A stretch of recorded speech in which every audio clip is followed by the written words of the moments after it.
Hey everybody.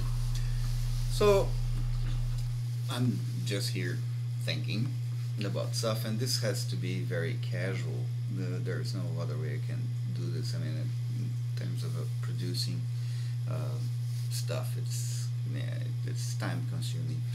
So, but I was thinking, I like the Bible, and I know a lot of people not gonna like what I'm gonna say, but you know, I read the Bible like at least a half a dozen times back to back, and it is like a Tarantino movie in a way. You know, it's very realistic and sometimes very gore. There's sex and in it, plenty of it, and there's a lot of blood.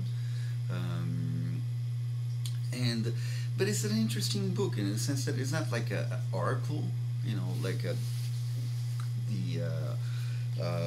the people start thinking about it as an oracle just in the last 300 years or so.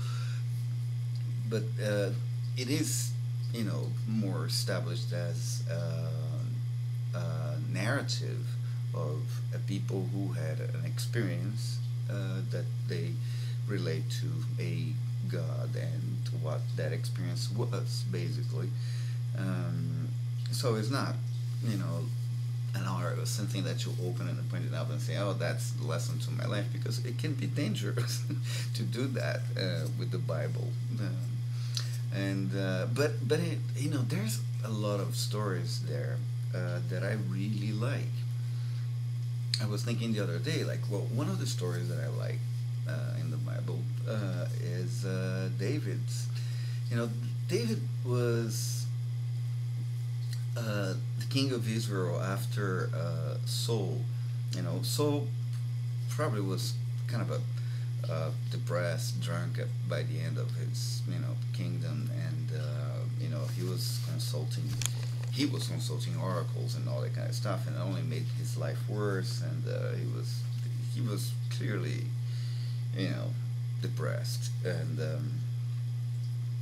probably resorting to drinking and all that kind of stuff. Um, and David was this kid, that hang with sheeps. He was a pastor. He writes songs. He played the harp, and he liked sex, and he ended up becoming the king. The, the tale you guys know by heart. But what I find interesting is that David, he lust after this woman when he saw her taking a bath from the porch of his palace, and he sent his her husband to the front line so he would be killed so he could actually have her. And of course, that cost him some stuff. You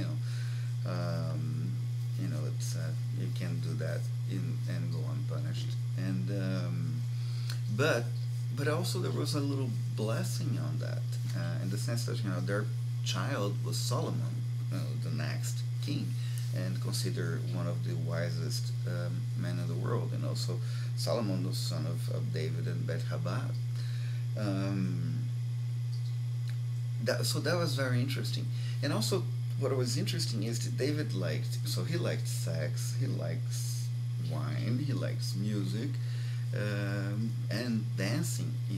He liked to dance naked. I mean, and people didn't like that, but apparently God, through his sacerdote, approved Dave's behavior, and actually he's described in the Bible as the man according to God's heart. So, there's hope over there. If somebody loves dancing and music and sex, and is still, in touch with, the spirit of goodness around with the animals and nature and all that kind of stuff. Um, is doing pretty well. And so that's one of my favorite Bible stories. There's a bunch of them, and maybe I'll tell some of the stories or some other ones. Okay, and I can tell you guys a little bit about my background. If I continue to do this, I don't know if I will. Okay, but it was fun to do tonight. I was just wondering about those things. Bye bye.